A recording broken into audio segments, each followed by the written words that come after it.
Hello, everyone. Wonder if everyone can hear. This is our start of the webinar. We're so delighted you've joined us. So I'm Cosley Simon. I'm a health policy scholar at Indiana University. I'm also honored to be the president-elect for APPAM and really delighted to have this discussion with all of you where we're going to hear in this series, this webinar series on communication strategies, we're going to hear from Dr. Florence LeCraw. Dr. LeCraw is an adjunct professor at Andrew Young School of Policy Studies at Georgia State University. She's also serves as a physician, anesthesiologist at Northside Hospital Healthcare System. And we are going to spend the next hour talking about strategies to advance evidence-based policies, as well as how these strategies advance careers. So without further ado, I'm going to hand it over to Dr. LeCraw, and we are going to have a half-hour presentation, as well as then we're going to have a half hour for discussion and questions and answers. So please, as you see in the chat, please put in your questions and we'll make sure to get to them. So Dr. LeCraw, thanks very much for sharing this time with us. Thanks, Cosley, and thanks for moderating this webinar. So one thing I want to let you know, my voice can give out when I talk a long time, so the experts tell me to keep a cough drop in from my mouth for this occasion.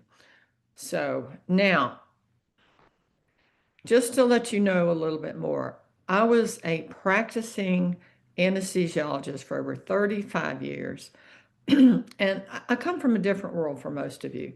So, and also, the last 25 years, I have been on State Medical Association of Georgia and AMA, and also American Medical Association of Atlanta associations to advance evidence-based policies. I have been the last 13 years, I have worked with the economists at Georgia State and other healthcare policies in the field of health economics. So as Cosley mentioned, I wanted to thank APPAM for sponsoring our 5-part webinar called Translating Good Research into Good Policy webinars. This will help you advance your career too, these things we're teaching. If you can't see them live, you can always see them on the APPAM's webinar. Dan Gorenstein from Trade-Offs gave a talk in June about how to effectively communicate with journalists. John Schwabish of the Urban Institute gave the talk Data Visualization and Better Communication. Now, future webinars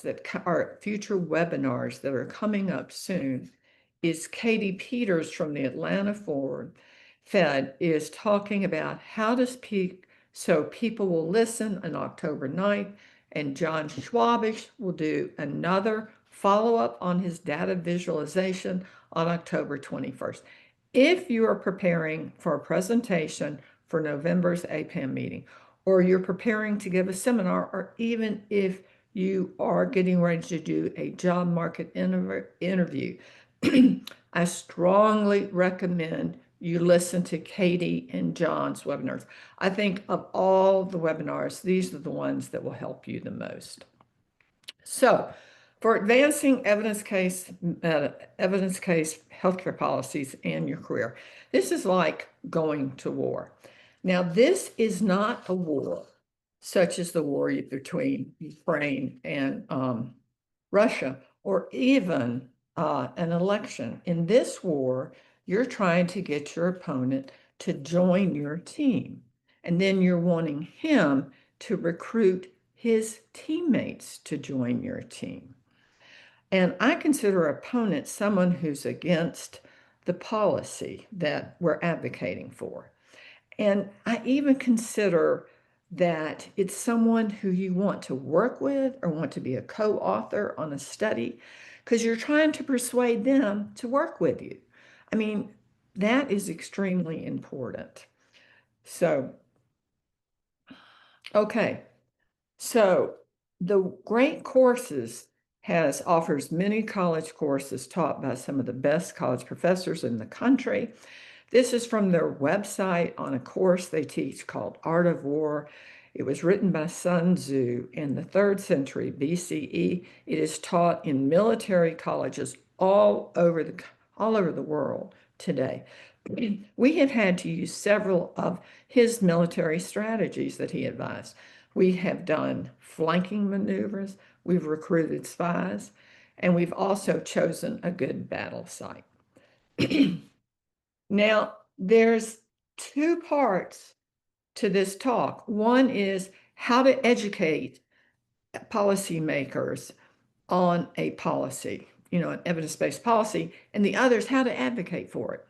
So when I got my appointment at Georgia State University, my dean sat me down and said, Florence, if you ever advocate as a professor at Georgia State, you're fired that day. And that is very common practice with R1 universities.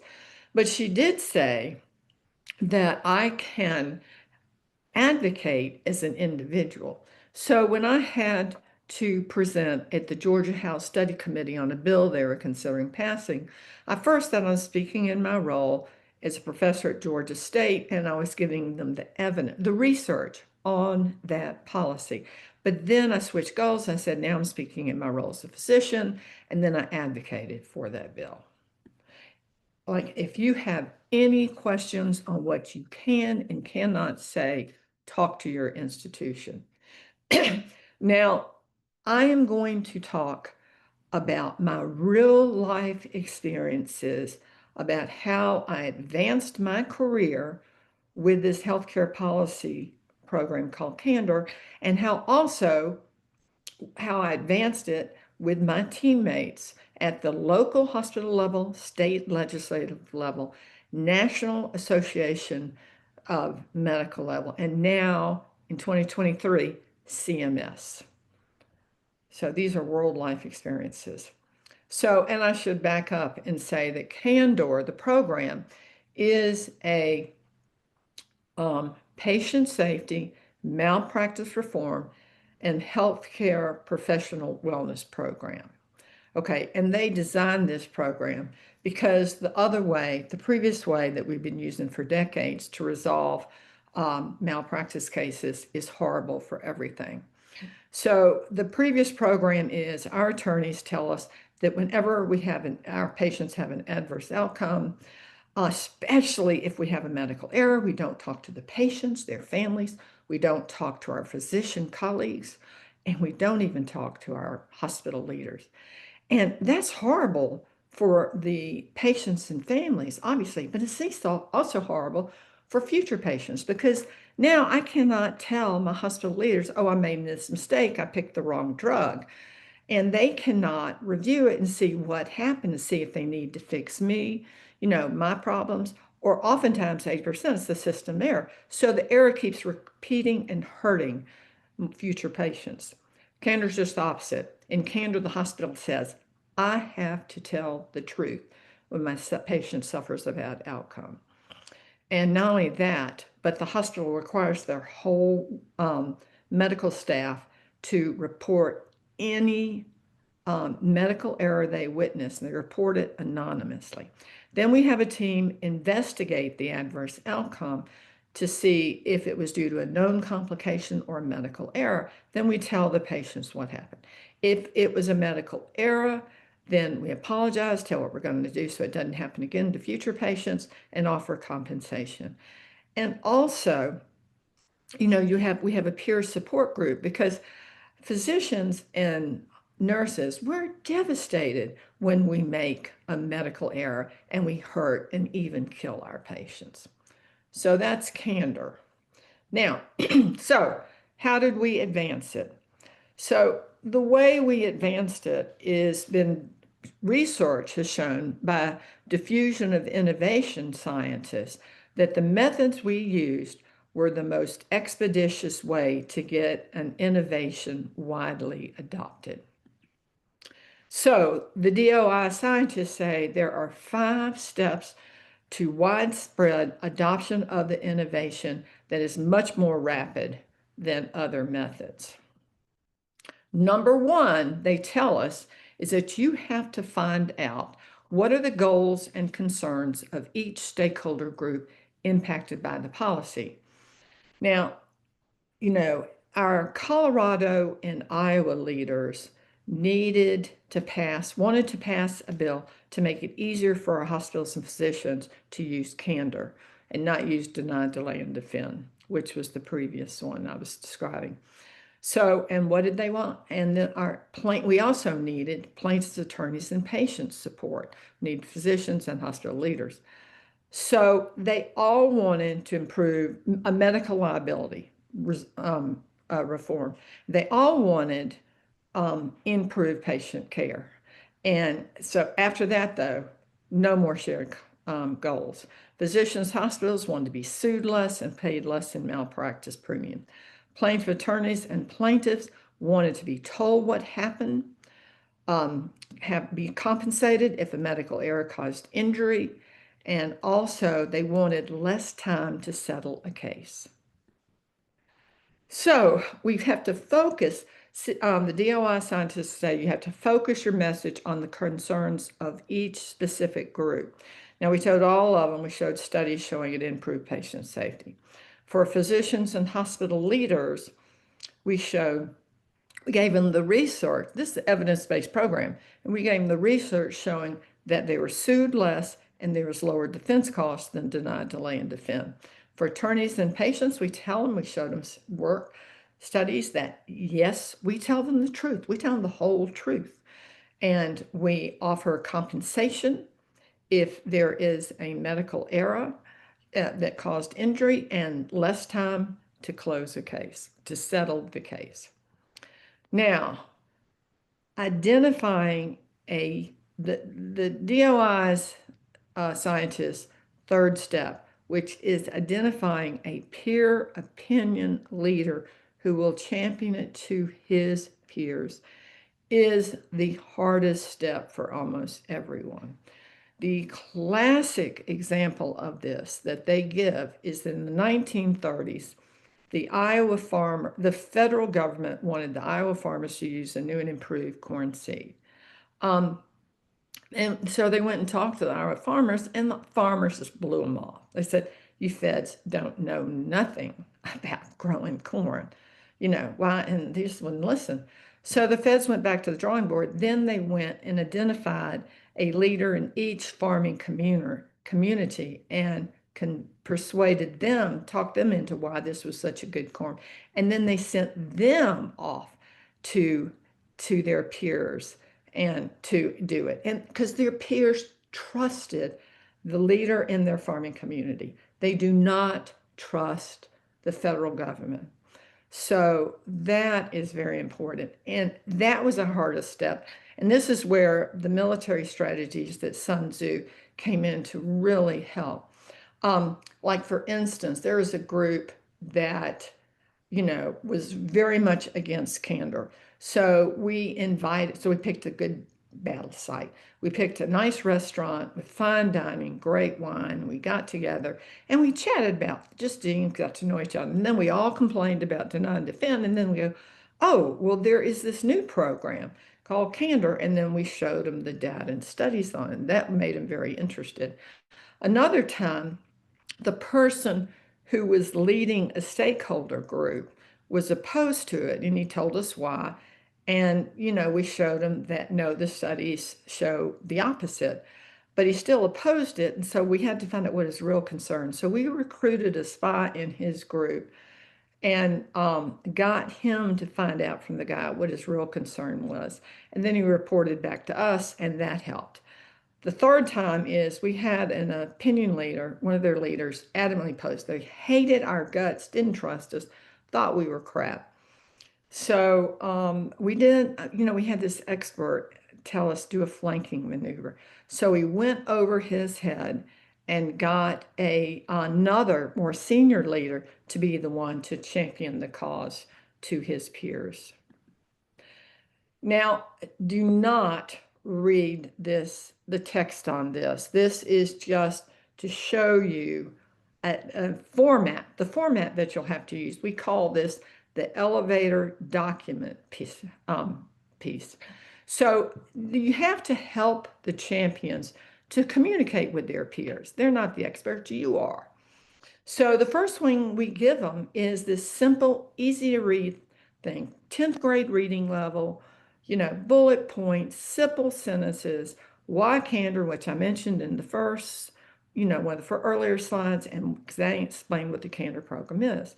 Now, some people want a little more information about it. We have a 2-pager that gives references and figures. And one time I had the senior hospital leader wanted to implement it in his large healthcare system and presenting it to a C-suite. And so that was real involved. So, we had many conferences. I gave him my slides, showed him the articles and the presentation we practiced, and he did a great job, and they decided to implement it. So the last thing the DOI assigned to do is seek external help, especially if it's an area that you're weak in. This was what really helped me advance my career from a private practicing anesthesiologist to now I'm an adjunct full professor at Georgia State with in some areas of national reputation, but it really helped my career. So first, I'm an anesthesiologist, I'm not an economist. So I sought out economists and I found some at Georgia State University to work with me. But it wasn't just them. I got the chief legal officer at Erlanger Hospital, the senior hospital leader at Erlanger, another economist from Georgia State, and a nurse who was in the risk management at Erlanger. So it took that group, and that first paper has been very impactful. So that external help, and we all learn from each other. We had frontline experience. The economists knew how to do the methodology and analyze it. Now, that was great for my career. Now, as far as then advancing this evidence-based patient safety program that benefits everybody, we got the Medical Association of Georgia and the collaborative helped me in our effort to get the AMA to endorse candor back in 2017. And then in 2023, the head of CMS had been in a hospital that used candor and she loved it. And she wanted all hospitals in the United States to use it. And so they put on a regulation that all U.S. hospitals must attest if they use candor, if otherwise they will not be reimbursed for Medicare services. And one of their main references on that was AMA's 2017 endorsement of candor. Now, that has taken years, and I mean years, we're talking 20 years, a million wonderful people working together, forming teams, and then the teams work together. So that is what it takes. Now, there is a deal breaker. And one of our groups found it the hard way. Despite having a grant from AHRQ for well over $1 million, they failed to implement candor at just 2 hospitals. They wrote a paper on lessons learned why they failed. And they said it's because they did not get a physician leader or a hospital leader to champion it to their peers. And as I said, for us, finding a champion of that group is the hardest thing typically. Now, physicians aren't perfect and we make mistakes and we make a lot of them. McCarty, who is now head of FDA, wrote a landmark paper back about 15 years ago in BMJ and it was titled Medical Error, Third Leading Cause of Death. So, I'm an anesthesiologist and I was really complaining to a friend, an economist friend of mine. And I said, I'm so worried I'm going to make a mistake and extubate a patient and then not be able to get the breathing tube back in. I'm going to, he's going to die. It's all my fault. I'm scared. It never happened, but this kind of thing does happen to us. And so I said, look, Florence, countries have changed their policies based on my research and my advice. When you make a mistake, well, you only kill one person, one. Whereas if I make a mistake, I can kill hundreds of thousands of people. You're in that group where you can have a lot more impact on saving a corner of the world or killing or hurting a corner of the world. And because of that, even more than me, you need to do your homework. And fortunately, I mean a lot of it, work hard. And fortunately, you've got some great resources. You can go, experts not just at your university, but you go to these meetings like APPAM and ASH, and you talk to people there and get advice. Y'all's journals are very good. They're better peer reviewed than medical journals, and I really like your journals better. Don't tell my medical journal colleagues, but most of them would agree.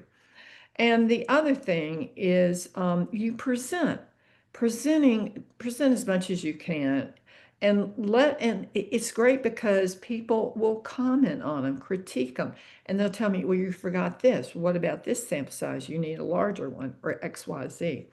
So work hard, because how would you feel if your research, if your research that somebody decided to do that policy, and then later find out your research was flawed and you hurt instead of help people.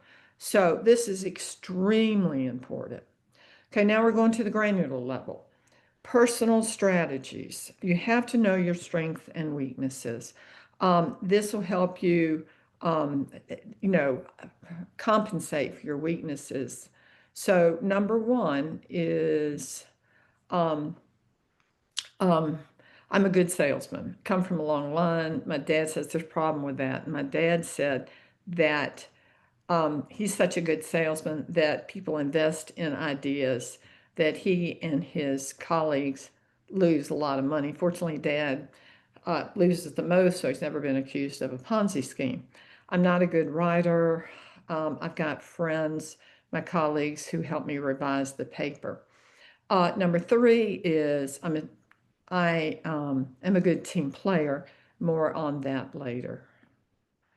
Know my weaknesses. I found my weaknesses, especially related to when I was trying to advance candor.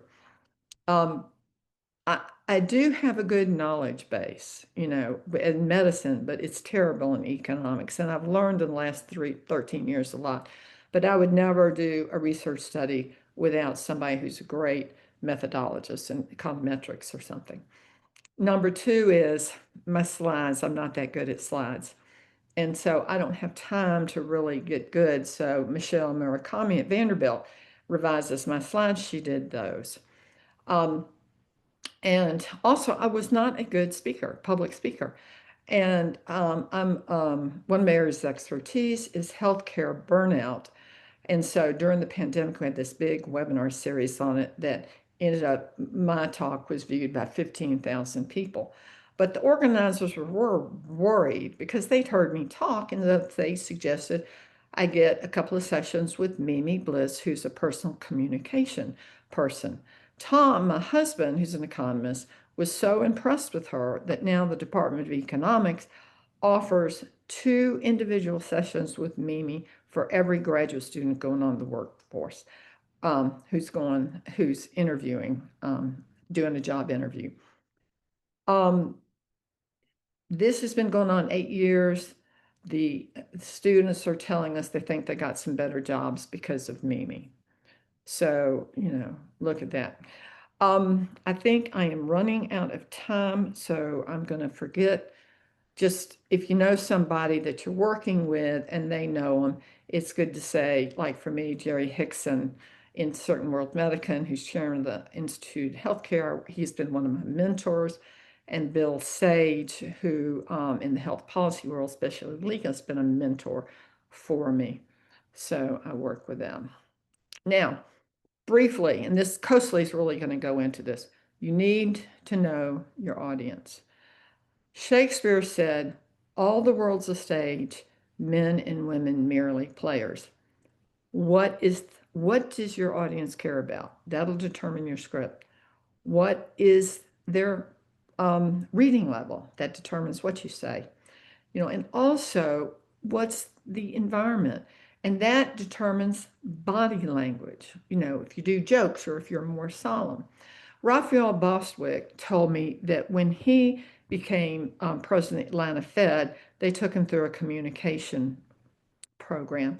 And he said that he was taught that if he said something in an excited voice, then analysts interpret it one way. But if he said the exact same words, but with much calmer and better demeanor, they interpret it differently. So knowing your audience and your script and your body language is important. Another thing is you want to get better constantly, get good feedback. And you want good people to give you feedback. Don't get someone who just says, oh, you did great. No, my best criticizers have been people who've given me everything from an F to an A. And more importantly, they have given me great ideas on how to do it better. So this is my most important side. Success is a good team is the key to success, and not just for advancing evidence-based medicine, but for your career in research. Think about it. And the more diverse you are, the better. The behavioral economics was the birth of a psychologist and economist who won the Nobel Prize for economics. I have worked with so many different people, attorneys, other physicians, nurses, hospital leaders, patient safety advocates. Those teams are vitally important. But let me tell you, I'll tell you, how do you keep your team together? Because experts tell you that managing the conflict can make the difference between success and failure. Here's another course from the web. The great course is called Art of Conflict Management. Not only will it help you manage your teams for your research team or your advocacy teams, but also it'll help you with your marriage. I remember one time with my husband, early in our marriage, we were having this huge fight about what color white to paint the room. And to top that off, we're research colleagues. I'm from medicine, he's from economics. So you can imagine the loud discussions we had. But because of, after we had the conflict management training, not only was it our marriage better, but we became more productive as research colleagues. So now, all right, 1 minute. How can you be resilient? Because, I was complaining to a friend of mine who was on our candor team that it was so frustrating, and stressful. And it was just getting depressing because no one was listening to me. And he said, Florence, look, you want to lower your stress? Look at this book, Anxiety Gone, The 3 C's of Anxiety Recovery by Stanley Hibb. It's short, easy to read, and I loved it. And he also said, now, if you're starting to get depressed, you go out and work out. That really helps. And also he said, go out to drink with the friends or something, increase your social interaction. And I found that is good also for our grad students. At Georgia State, in our Department of Economics, we have a seminar on Friday afternoon, and then we have happy hour after that. And it's not just good for talking for the visiting professors and our other professors about research, but the students get to talk with each other and develop relationships, and they'll go out and party have a good time afterwards. Now, here's your homework.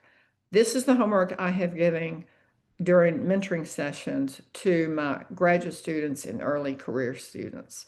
So if you want to learn to speak and focus on your weaknesses, if you want to speak better, here's one: delivering an effective elevator speech. Also, the great courses has one that I really enjoy, How to Speak So People Will Listen. If you want to improve your writing skill, here's the book, Little Book of Research Writing. If you want to get more strategic about team building, marriage, having a better marriage, do the great course, Art of Conflict Management. Let me tell you, these great courses series, wait till 70% off. They're frequent sales. Okay, these last 2 slides are about designing good slides. This is John Schwabish, who you will hear again. He's written these. One is Do No Harm project from the Urban Institute. It's free. Data visualization presentation. This is a video course. Then Elevate the Debate. That's my favorite. I love that one. It's got three more. Data visualization in Excel. Better data visualization, a guide to scholars, researchers, and wonks, and better presentations, guide to scholars, research, and wonks. Okay, so welcome to boot camp. And unlike the Navy's boot camp, this boot camp doesn't end until you retire from your career, and frankly, not even then if you can. And frankly, there's a lot of fun stuff in this boot camp. I've met so many cool people. So I enjoy it. I highly recommend it. Now, I need your feedback because I want to get better. I've got to present this again to a bunch of physicians and medical students in a couple of months. So tell me what you liked about it, what you think would make it better. And when you listen to the other speakers, if you have comments to help them get better, you can send them to this email and I'll relay them to the speakers. Also, this is a 5-part webinar series and we've got to give it again. What webinars did you like? What subjects do you want talk? Do you want more on advancing your career or how to save the world? What do you want? So on that note, we're ready for questions. And let me tell you, Kosali has so much frontline experience on helping her graduate students advancing their career and stuff. So I would really like to get questions from both of us. So. Fantastic. Thank you. So I want to first have a round of applause for that great presentation. Thank you very much for it. I think that's really set us up well for discussing this topic of how we use strategies in advancing our message in research. You've touched on areas, as we know, this is part of a multi-series webinar where we've gotten into the writing communication, the data visualization, the effective speaking strategies. All of these go hand in hand. You're really bringing up the area of how we make a communication strategy when it's not just a one-off seminar presentation. We are trying to make that really the switch to impact. And in a setting where you've got constituents that want to hear and it becomes a big team effort. So I want to first see if we can, we'll start off with these questions that are coming in. It's fantastic that there are many of them. Thank you everybody for introducing yourselves. I also encourage you now, we'll get into it's small enough of a group. Perhaps if you are so inclined, take your camera on and we can get into really discussing these topics. Okay, so I will start off by looking at what I think is the first question. I'm just scrolling through the chat to make sure I go in order. So the first question I see is from somebody who I think is still on. Godwin A. GSU. Do you mind actually going ahead and asking your question? Maybe we'll get really interactive that way. Thank you very much. Can you hear me? Yes, we can hear you. Thank you very much. I actually have a couple of questions. Before then, my name is Godwin Ipo, PhD student from Georgia State University. I'm in my 4th year. Area of interest actually health, labor, and education. Thank you for that presentation. It was great. Appreciate. Based on your experience, my first question will be, what are some of the biggest barrier researchers actually face when they try to translate their findings into a real world solution? Should I repeat that again? No, I got it. Thank you for that. You've got to talk. I recommend, Godwin, that you talk to the people who are going to be the ones that will be translating it into policy, like the ones who are impacted. Like if it's a drug, some new drug, you know, what do the doctors say about this drug? Or how do you, what will be the obstacles to passing this new cardiac drug as opposed to keeping the same one? And how do you allay their fears? Or if it's money, you know, like the health insurance, oh, well, that drug is so much more expensive than this one, and it doesn't do that much more. Or, oh my God, this drug will save so many lives and cause lower healthcare costs, like I would say Wegovy. So here you're getting the perspective from a physician. Coastally, do you have any thoughts on that? Yep, no, I was gonna just second that in the chat, that you're really thinking about who is involved. And it's not just the very sort of diluted version of who's involved. You're thinking about the concentrated version, which is who are the organized voices that will care about this decision, because you need a place to interact with them. And if it's an organized voice, then you know, okay, this organization represents the voice of this group, and this is how I'm going to think of who I need to interact with. The second point is simply to put yourself in the shoes of those voices first, to say, how are they seeing it?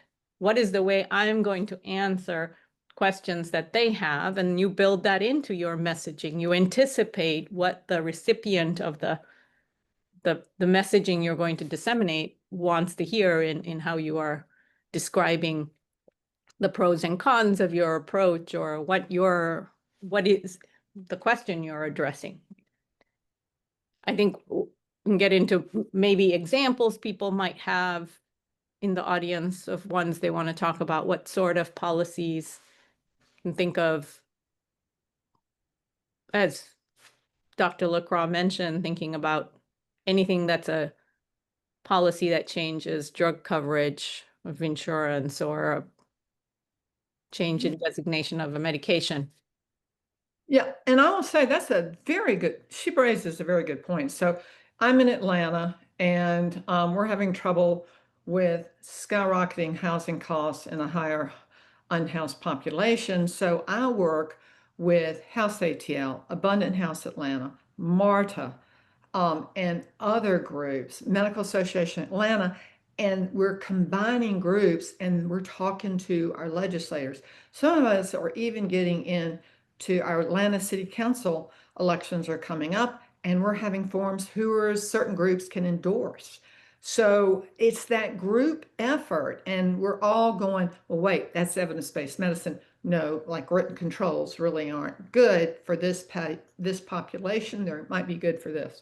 So that's where you need y'all. We need you to tell us if the housing advocates or the policy or the transfer, we need y'all to tell us if these are good, because I hate being the only one saying, but the evidence doesn't support that. And I'm a physician. If you as an economist will go in and tell these people, that will give a lot more credence. But her point is great. Talk to the advocacy groups. There's a lot more power, and they can give you a lot more advice, and you can help them enormously.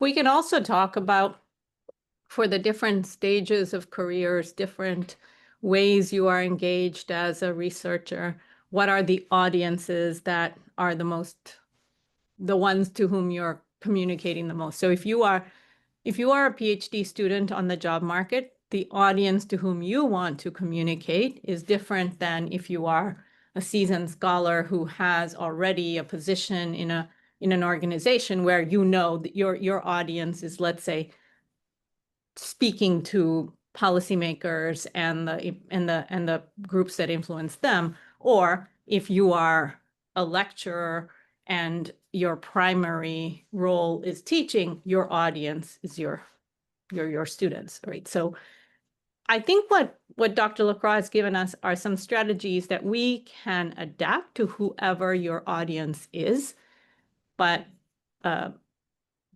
you're just gonna take that same strategy and say, all right, so what can I do by putting myself in the shoes of those audiences? I see other questions here, so I'm going to get to Karen Latourette, if you don't mind asking your question. I see you've got one here in the chat. Yeah, I can do that. Hi, my name's Karan. And mine's a little bit like I put a broad reasoning of why they wouldn't buy in, but like I'm having this issue like on multiple different ways.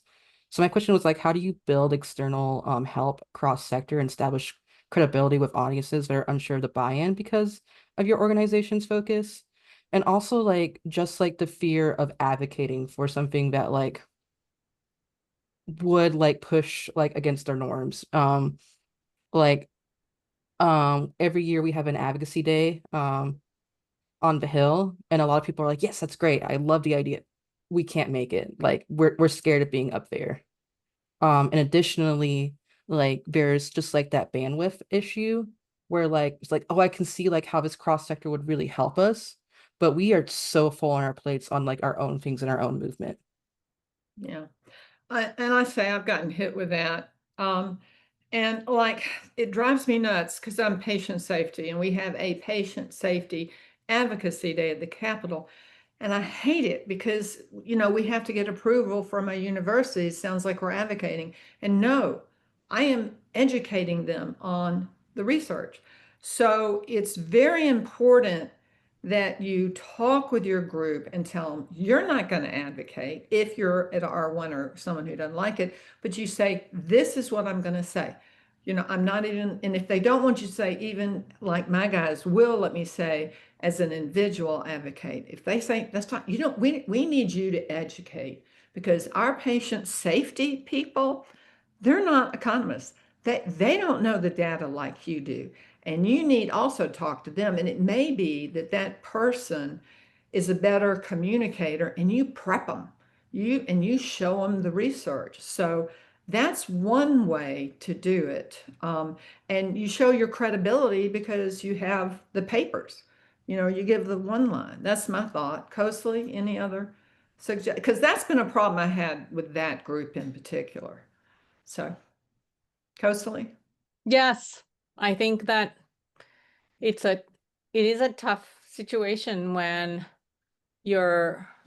people think about the organization and associate the messaging and the work with, oh, that's coming from this association, that's what they do, or this is, I think, right, just establish credibility to the extent you're drawing on peer-reviewed publications, are able to point to bipartisan, nonpartisan, however, established venues, you're going to get that group then to say, oh, okay, this message aligns with what's needed in a report, and that will be balanced along with other reports, and it will seem like, okay, this is helping to establish the evidence base. Yeah, and also as far as establishing credibility, the one way I do it, because I'm a practicing physician, I can tell you stories about economists, just, what does she know? She's a practicing physician. So, but there are people I've worked with who they do say, I say some good stuff, and I let them introduce me to the others. And that endorsement from one of their trusted leaders, then all of a sudden they're listening to me saying, this is great paper she wrote, or she has done this, or they've done this. And if you can get that foot in the door, go to their advocacy meetings. We have them all the time, and introduce yourself and find somebody, go, oh yeah, da, da, da. And that's it, babe, and get a leader and they'll help you. That's how I've done it because I am a physician in an academic world, and I hadn't been in academics in 35 years until, recently. So. Thank you so much. Great. Risha Gidwani. Risha, how are you? I see some great questions you've put in. Yeah, hi folks. Yeah, Thanks hello. for hosting this. I have a number of questions. Coasley, do you want me to just go in order or pick Yes, one? please, however you would like. Yes, Okay. join in the conversation. All right. The first question is how to effectively make inroads into actually getting the ear of a policymaker or more likely their healthcare staffer.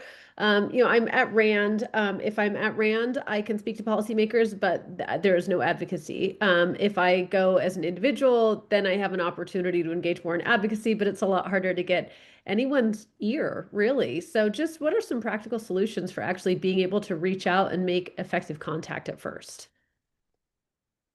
Yes, so I can suggest a few things, and Florence, you probably have many to add.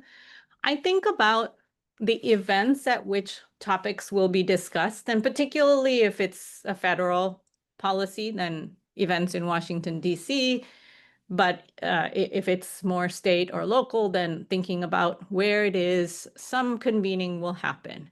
So an example could be in my state, there is a data in management sort of day at which I know there will be lots of groups there, or there are mental health awareness days in the state, and that's another setting where it's the Department of Health, Division of Mental Health organizing findings, or some sort of event where you say, right, this is a place I will get to hear what are the groups that are a part of putting reports together, who is the state contracting, what seems like are the top questions. So I go on identifying what the questions seem to be. And then if you take what you've created and say, that question, that's your number one priority, or you stated, this is a key issue for the state to have to decide on in the next legislative session. This report helps put in context. Here are some statistics, and that's the way to think about trying to get engagement with decision makers at the state level, or in federal levels, just finding out who's there and what's the coffee break conversation like. That might be one of the things I'm going to suggest as the start of conversations. Again, you may be well past that and thinking more in the how do you couch the findings and explain the limitations. So first, see if, Florence, you have thoughts on that initial stage, and then we can go into that second stage of engagement. Right. Well, one of the best tricks I've had at doing it is going to the meetings and I talk to everybody. What's your area of interest? How do this kind of thing, and see if there's a mutual interest. And just at last APPAM, I met someone. One of my big things now is social determinants of health. And so one of the guys said, well, you need to talk. He was at MDRC, and he said, you need to talk to Jim Riccio, who is our senior principal researcher on this. And I can introduce you to him. So I did. And lo and behold, Jim, I, and Tom Mraz and Emory are now working to do some research projects on some social drivers of health and healthcare programs that Emory is talking about doing. And we also have talked to the City of Atlanta Housing Policy Advisor, the senior one, about what they want us to ask for randomized policy controls trials. So that's one. And then I have others. This peer review Congress, I met the open science movement. I don't know if y'all are familiar with it, but about, medical journals are horrible. Peer review we're terrible at.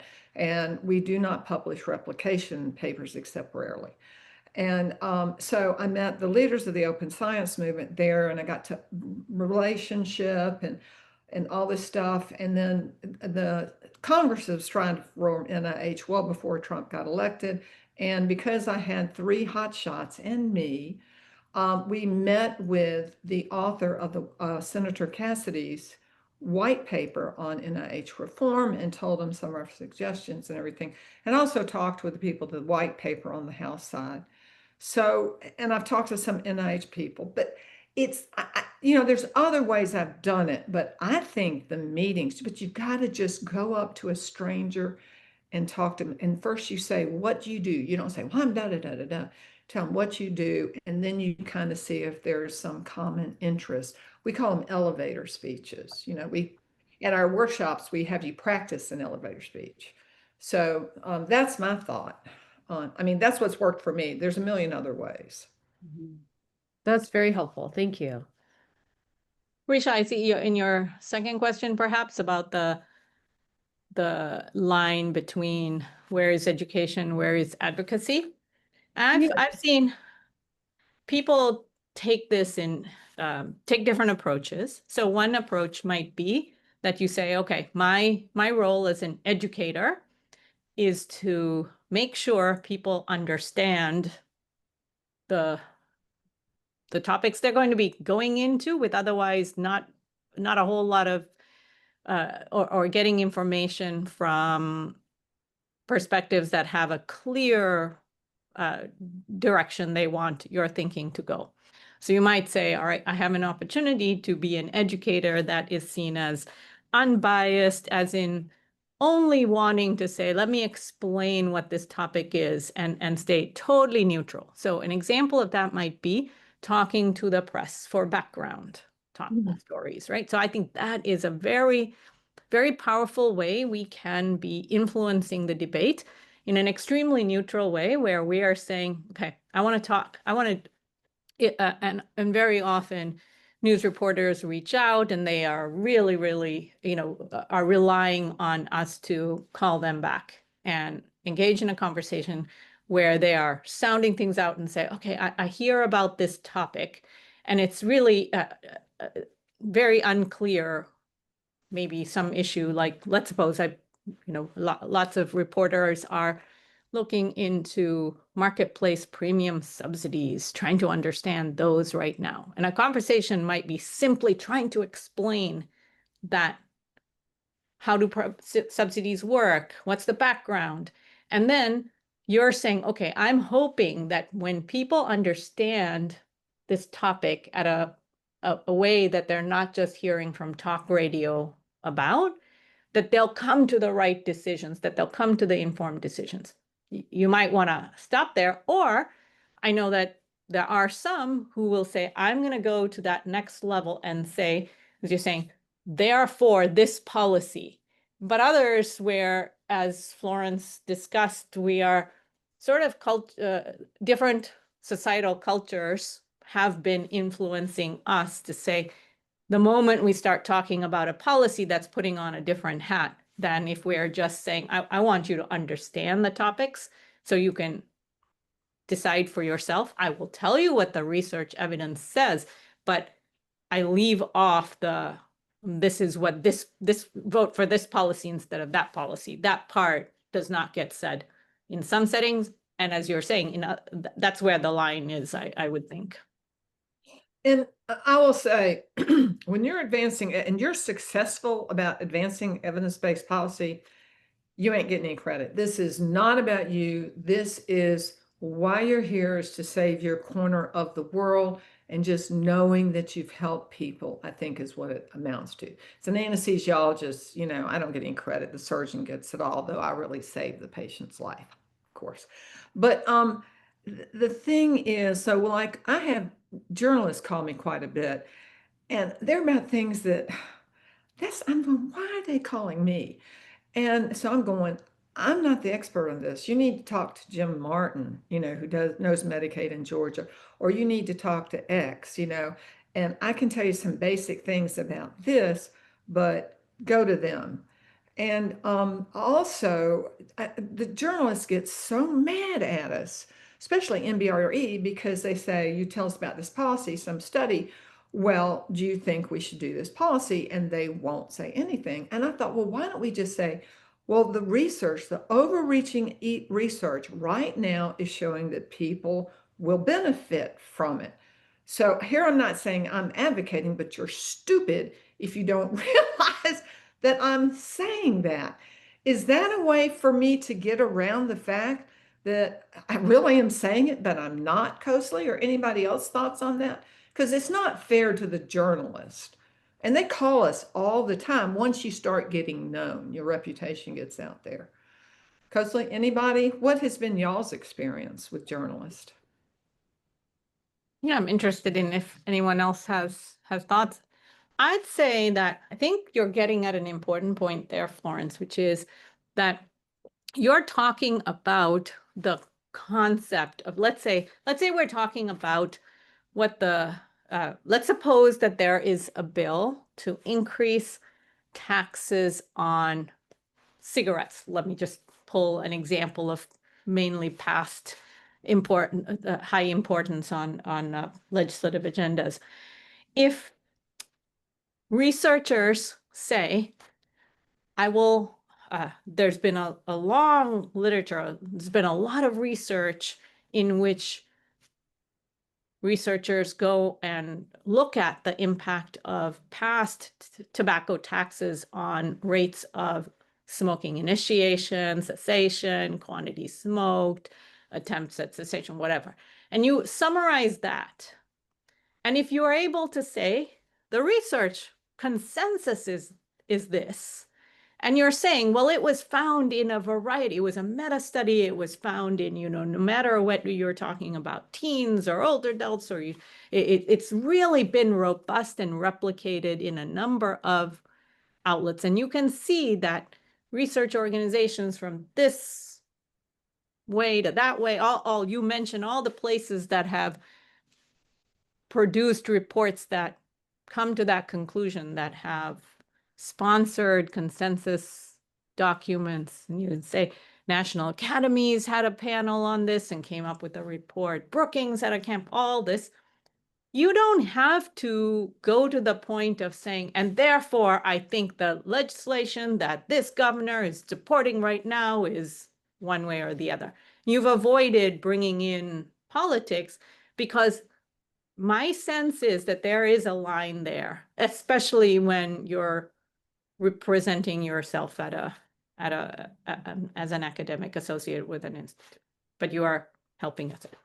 So I think we are close to the end, and I'm mindful of time and want to make sure you're able to go to your next engagements.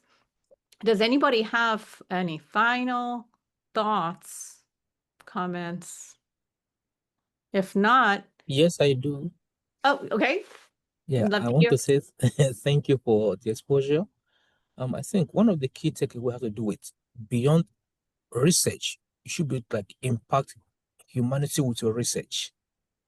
And that has to do with communicating those evidences Yeah. with policymakers and others. So Yeah. thank you so much. Appreciate it. Thank you very much. I think that's a good point to end on, which is we're all in this because we feel like communicating best evidence, communicating the research out there will make differences in how decisions are made and that they have impact that's important for our well-being overall. So I hope as we wrap up and thank Dr. LeCraw, you will take advantage of the other webinars that are coming up and that resource list, because those resources are from the presenters of the entire webinar series. And those are having several of them on my bookshelf here. Know how great it is that we have these guides available for us to learn from, and then venues to ask questions and learn from each other. So thank you, everybody. Thank you to APPAM. Thank you, Dr. LeCraw. Thank you, everyone who joined us.